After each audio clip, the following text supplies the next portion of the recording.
Pai Valério, conte-me um pouco de sua trajetória no candomblé. Eu conheci o candomblé em 1990, quando na Umbanda que eu estava familiar, porque a minha família vem toda de Umbanda, eu comecei a ter sintomas de necessidades espirituais das quais a gente não conseguia entender e resolver, quando foi descoberto que o meu orixá era Logum Edé e não havia fundamentação para esse orixá nos ritos afro-brasileiros como Umbanda. Então foi aonde que iniciou a busca minha, da minha mãe, da minha família, pelo candomblé. Nesse meio tempo, o meu tio, que tem uma casa aberta aqui na cidade, ele estava em processo de negociação, digamos assim, e de conhecimento com a casa do meu atual babalorixá. E aí foi quando eu conheci Paincido de Oxum, em meados dos anos 90, e em 1994, para minha felicidade, eu me recolhi e iniciei Iaô. Eu falo em 94 porque eu recolhi no dia 18 de dezembro de 1994 e levantei de santo no dia 7 de janeiro de 1995. Na época que eu fiz o santo, isso há 25 anos, a gente realmente ficava 21 dias recolhido. Então meu contato com o candomblé foi início dos anos 90, quando eu me descobri de Logum Edé e a procura de alguém que soubesse e pudesse cuidar de mim, me iniciar e fazer a minha família entender o que era Logum Edé. Então esse primeiro contato eu tive com o meu babalorixá, que hoje faz quase 30 anos que eu estou com ele, 25 anos de iniciado com o mesmo babalorixá, e hoje tenho uma casa aberta para Logum Edé e fui vivendo a minha vida dentro do santo, tomando minhas obrigações, aprendendo, e estou aqui hoje. Fale mais sobre o Logum Edé. Logum Edé até hoje é uma divindade muito controversa, porque várias pessoas têm uma formação pessoal sobre as características dele, mas dentro do meu axé, o que meu pai me ensina até hoje, Logum Edé é a união, é a síntese da união do amor de Oxóssi e Oxum, e ele carrega essa carga genética dos dois orixás, aonde ele divide de tempos em tempos a essência de Oxóssi e a essência de Oxum, sem deixar de ser ele mesmo. O Logum Edé é um orixá considerado o príncipe de todos os orixás, por conta de um encantamento dado a ele pelo fato de Oxóssi e Oxum amá-lo tanto e querer que ele vivesse com ambos e não podia dividi-lo em dois, fazendo com que cada 6 meses ele morasse com Oxóssi na mata e a cada 6 meses com Oxum. Esse encanto fez com que Logum Edé sempre vivesse uma eterna criança. Então a maior característica de Logum Edé é a jovialidade, porque ele é o orixá mais jovem do candomblé. Ele é um orixá masculino, ele é um grande caçador, ele é um orixá da vaidade, da beleza, do ouro, do encanto, da magia, mas ele é um orixá guerreiro, ele é um orixá feiticeiro. Alguns historiadores e algumas pessoas mais tradicionais de candomblés mais antigos já me relataram que Logum Edé não é um orixá assim tão jovem. O que acontece é que ele é um orixá de estatura muito baixa. Então é onde ele é confundido com uma criança. Mas alguns historiadores dizem que Logum Edé é um orixá mais velho, muito guerreiro, violento, inclusive, porém sem deixar de ser caçador. Mãe Menininha do Gantuá falava que Logum Edé é o santo menino que velho respeita. E Logum Edé Oxóssi é, afirmando assim mais uma vez a identidade masculina de Logum Edé, descaracterizando a androginia e descaracterizando esse negócio que 6 meses Logum Edé vira mulher. Não, 6 meses Logum Edé mora com a mãe. Então essa é a junção, é o encantamento e um pouco do segredo de Logum Edé, da união de Oxóssi e Erinlé e de Oxum Iê e Pondá, nasceu essa divindade. Como se deu a concepção do Axé Ponta de Baixo? Axé Ponta de Baixo é um nome carinhoso do qual eu e algumas pessoas mais próximas da casa tratamos o Ilê Axé Logum Edé, por conta que as casas mais tradicionais do país, elas acabam carregando o nome da cidade, do bairro ou até do próprio terreno. Por isso que acontece o nome de alguns axés, como por exemplo Batistini, não é um axé. Em si é o nome do bairro onde fica situada a casa do finado saudoso Tata Pércio. Gantuá não é o nome de um axé, é o nome do proprietário do terreno onde está construída a casa de mãe menininha. E eu comecei nessa brincadeira a falar que o Ilê Axé Logumedé era o axé Ponta de Baixo, pelo fato de ele ser situado aqui nessa região da Ponta de Baixo, que tem um rio maravilhoso aqui atrás, eu tenho uma mata aqui na frente. Então eu tomei meus 7 anos com 8 anos de santo, com 1 ano de atraso. E após a minha obrigação de 7 anos, surgiu uma vontade muito grande de cuidar mais do meu orixá. Na época que eu era Iaô, que eu sou de uma época, que o Babalorixá é quem falava pra gente se nós seríamos ou não Babalorixá, sacerdote, abriria a casa. E não hoje eu decido abrir uma casa, vou lá e abro, né? Então, as minhas tradições dos anos 90, que parece tão ali atrás, mas há mais de 20 anos, era o sacerdote que dizia pra gente, ele quem via na mesa do jogo, você vai ser Babalorixá, você vai ter uma casa aberta. E meu pai me falava isso no meu período que eu usava mocã, no período que eu usava minhas esteiras, quando eu tinha que recolher, toda vez que eu tomava uma obrigação, meu pai dizia, você vai abrir uma casa de Santo Logumedé, que é um axé. E quando eu tomei meus 7 anos, eu senti uma vontade muito grande de poder cuidar mais do meu orixá. E aí o meu pai carnal, que não está mais entre nós, construiu uma casa de santo dentro do quintal da casa com a promessa que jamais fosse virar barracão. E quando eu, meu pai e minha mãe, nós percebemos, eu já tinha um monte de filhos e clientes e amigos e familiares, conhecidos vindo jogar um búzio, tirar um ebó, arriar uma comida. E a coisa foi crescendo até o dia que teve o primeiro Iaô meu, a Bia meu que bolou no santo. E aí a minha mãe, em conformidade, que ainda assim era a casa dela, não era um axé, falou, tem que tirar o Iaô. E aí tudo foi acontecendo. Aí do primeiro Iaô teve o segundo e ainda era assim, um espaço atrás da casa da minha mãe, né? Não existia ainda com grandiosidade, graças a Logumedé, essa casa que eu tenho hoje era a casa da minha mãe. E aí foi crescendo e a coisa foi melhorando, porque eu acho que só melhora se dá certo. Foi crescendo até que um dia, em acordo com a minha família, eu fiquei com tudo, todo o terreno, toda a casa, fiz grandes reformas e hoje eu tenho há 17 anos essa casa aberta aqui na Ponta de Baixo, né? Contando parece tão pouco, parece tão rápido, parece tão simples, mas foi muita luta, muita dificuldade, muita resistência, foi correr muito atrás para aprender muito, mas eu sempre tive apoio de pessoas maravilhosas que estão comigo até hoje, principalmente a minha mãe, infelizmente o meu pai carnal. Tenho o meu Babalorixá até hoje ao meu lado, que praticamente anualmente vem dar de comer ao meu santo. Tenho os meus filhos e a minha comunidade, as pessoas aqui em volta que cresceram junto comigo, que vim para cá muito criança, hoje são como eu, homens, pais de família, que às vezes vêm tomar um banho de folha, vêm jogar um búzio, pede para rezar por algo, por alguém para eles. Então o axé Ponta de Baixo ou o Ilê Axé Logumedé, ele se consolidou aqui no bairro de uma forma que, quando aconteceu, eu era muito jovem e a minha vizinhança, os meus amigos que iam para aula comigo, continuam morando aqui comigo. Então não foi uma coisa assim, de repente a minha vizinhança se acordou com uma casa de candomblé fazendo barulho. Não, a minha vizinhança cresceu comigo, cresceu com seu tranca-ruas, cresceu comigo colocando farofa para a rua e vem nas festas de Herê, vem nas festas de Exu daqui da casa. Então é uma comunidade mesmo, porque o axé Ponta de Baixo não é só a minha casa, é essa região inteira. Eles gostam quando a gente coloca oferenda para a rua, quando a gente faz presente para Iemanjá, quando eu solto o balaio para o chão aqui atrás. As Iaús aqui de casa vão nos mercados com roupa de santo, todo mundo tem um carinho, um respeito. Manda beijo pro pai Valério. Então eu sinto que a Ponta de Baixo abraçou o candomblé. E isso é muito bom, sabe?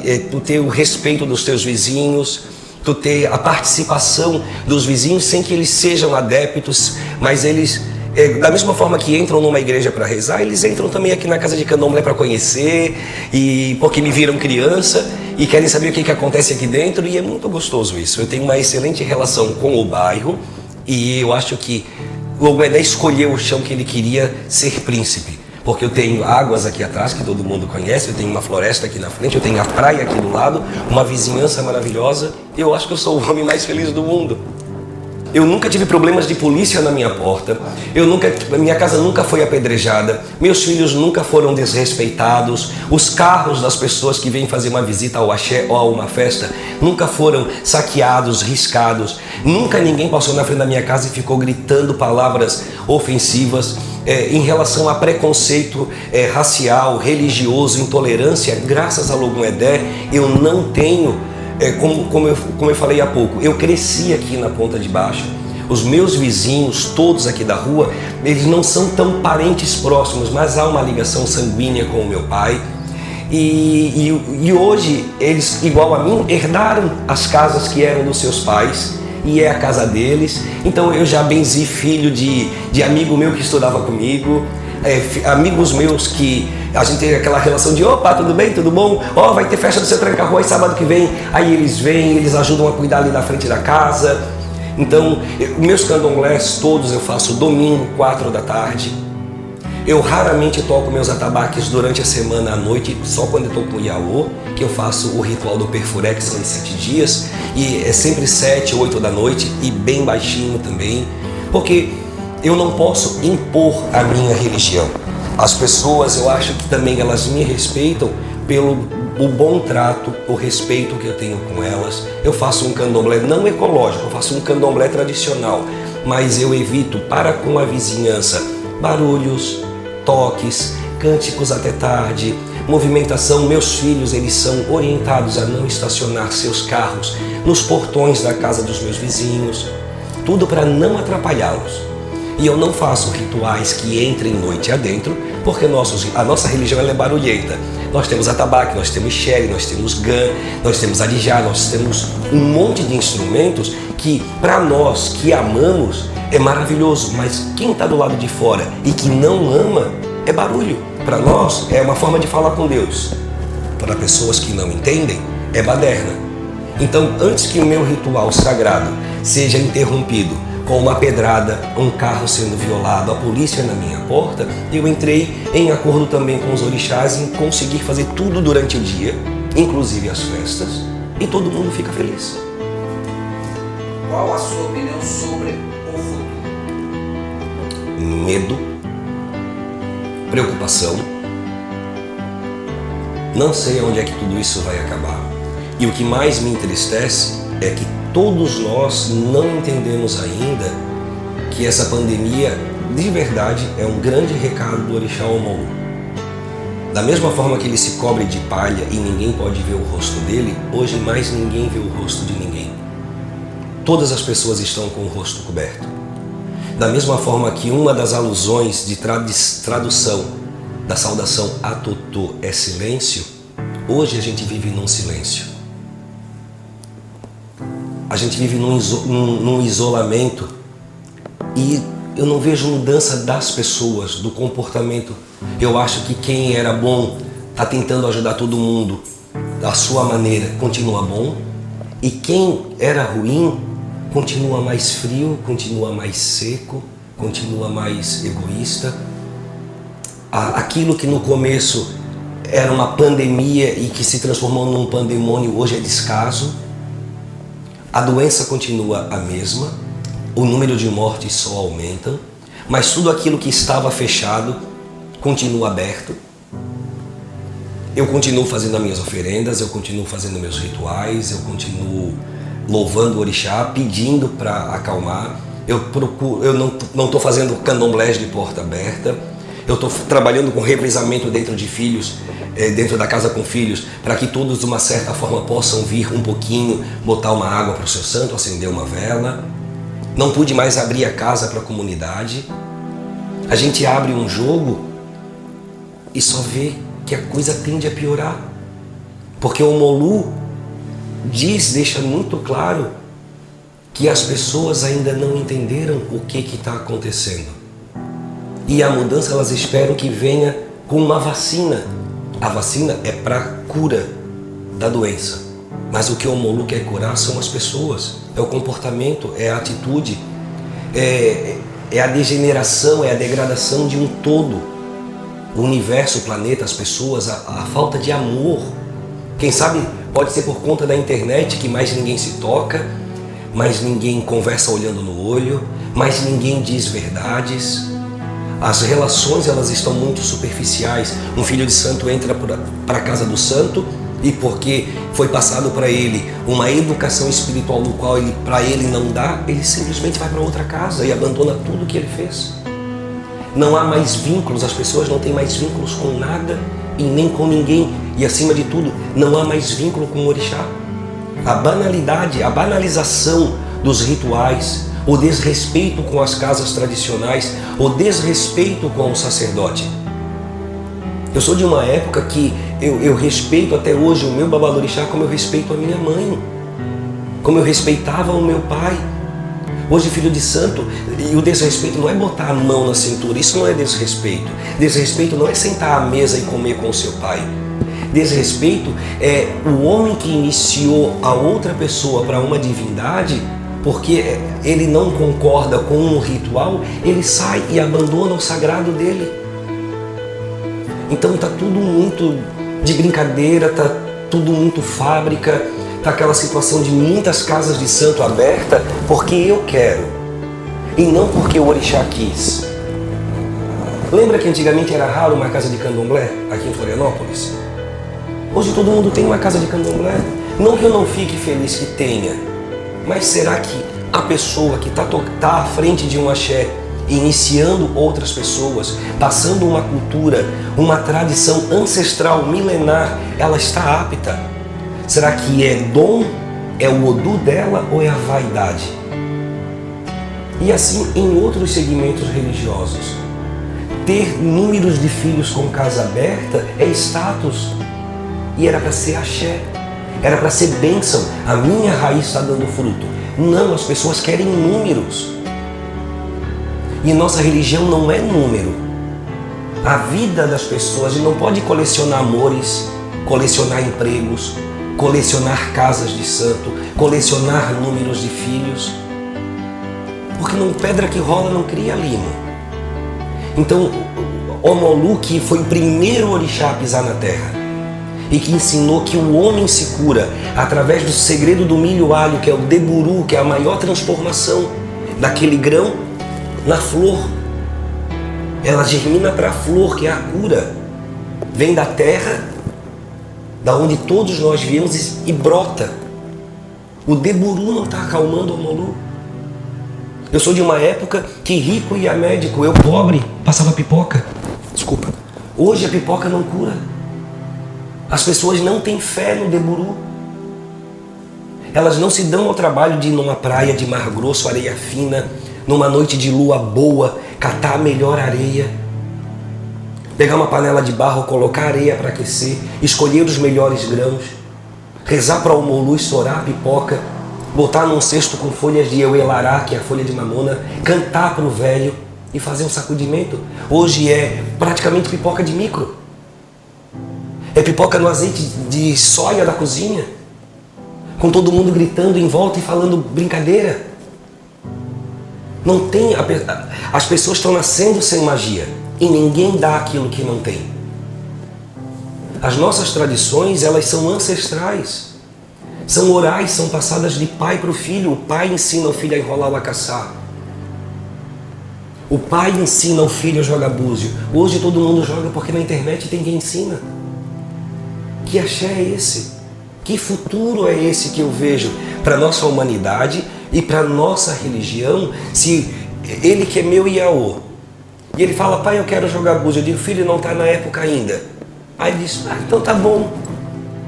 E aí ele vai em casa e paga um curso online. Caríssimo.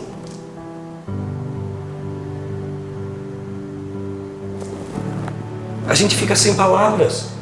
Eu vou jogar búzio para pessoas, elas já chegam na minha casa com a qualidade do santo. Ela não é nem feita. Às vezes eu vou jogar búzio para algumas pessoas, elas dizem para mim o que eu tenho que fazer para elas. E quando eu digo que não tem nada, o meu jogo não é bom, impossível, tem que ter alguma coisa. Que as pessoas já estão condicionadas a terem alguma coisa. A largar um dinheiro grande não é bom, a serem enganadas. E quando abre um jogo e diz, não, tá tudo certinho. Só dá uma comida para o teu santo, só isso. Sabe? E é só isso que vai abrir o caminho da pessoa.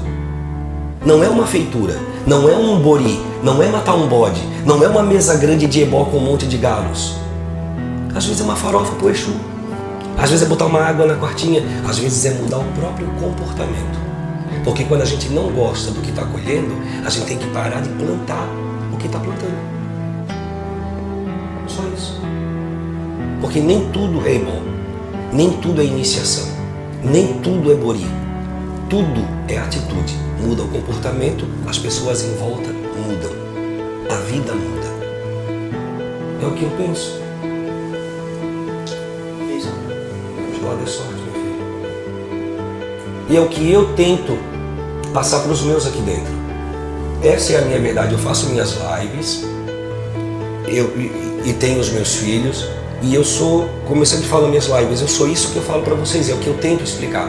A gente pode ser feliz, a gente pode tomar cerveja, a gente pode ir à praia, a gente pode ir pelo carnaval, tomar sorvete, mas na hora que passa pelo portão da casa do santo, despachou a rua, bateu o pau na casa do Exu, tomou o banho de folha e botou o branco, não é mais médico, não é mais gerente de banco, não é mais... é filho de orixá, é pé no chão, é roupa branca, é o resgate com o teu antepassado.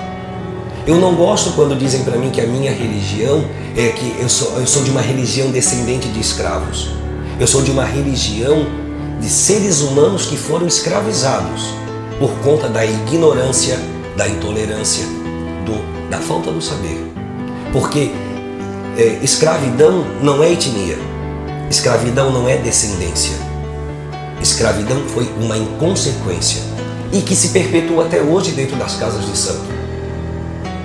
De uma forma diferente, os babalorixás, eles continuam senhores de engenho, fazendo dos seus filhos escravos. E aí querem ir para a rua pregar, não a intolerância. A intolerância tem que começar dentro da casa. O respeito com o filho de santo branco, o respeito com o filho de santo pobre, o respeito com o filho de santo homossexual, o respeito com aquele filho de santo que não sabe ler, o respeito com aquele que tem muito dinheiro e o respeito com aquele que não tem. E todos têm que tomar banho de folha. Todos têm que botar roupa branca, todos têm que ficar descalço e todos têm que escutar uma voz só, a do babalorixá. Então aí eu acho que a gente vai ter um pouco mais de futuro para a religião, e se todos os líderes religiosos, sejam de cultura afro ou evangélica ou cristã, tiver esse comportamento, muda. Porque uma sociedade só muda quando os habitantes que nela estão mudam. É isso. Sua mensagem final. Eu sempre digo aqui na Casa do Santo que eu só poderia crer num Deus que soubesse dançar.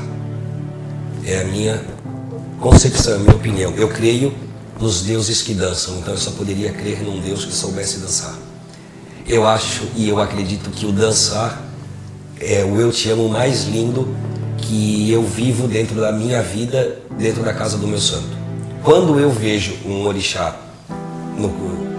manifestado nos meus filhos e ele dançando, é um momento que eu não ligo se a minha roupa está bem arrumada, se o meu pano da cabeça está todo certinho. Eu começo a pular, eu começo a gritar, eu me perco nos braços do orixá. Então, para nós de religião, quando a gente for louvar o nosso santo, a gente não tem que se preocupar com quem está em volta, o amor é para o orixá. Quando a gente ama o orixá, o amor vem para a gente. Quando a gente emana e deseja o bem, não é dividido. O bem, ele fica. Bem fica em quem manda, igual o mal. É o que eu penso. Não existe se eu fizer mal para alguém, o mal vai ser dividido. Não vai, o mal já está em mim. Eu que mandei. E não vai chegar na outra pessoa. Então, nada é dividido. Tudo fica em quem está mandando. Então, mandem mais amor. Mandem mais vontade de ajudar. Babalorixás, tenham mais vontade de ensinar orixá para os seus filhos, e não vaidade, não disputa de ego, não disputa de poderes. Não ensinem ebós para matar ninguém. Ensinem ebós para as pessoas se amarem, para salvar vidas. Isso é axé. É isso que eu acredito.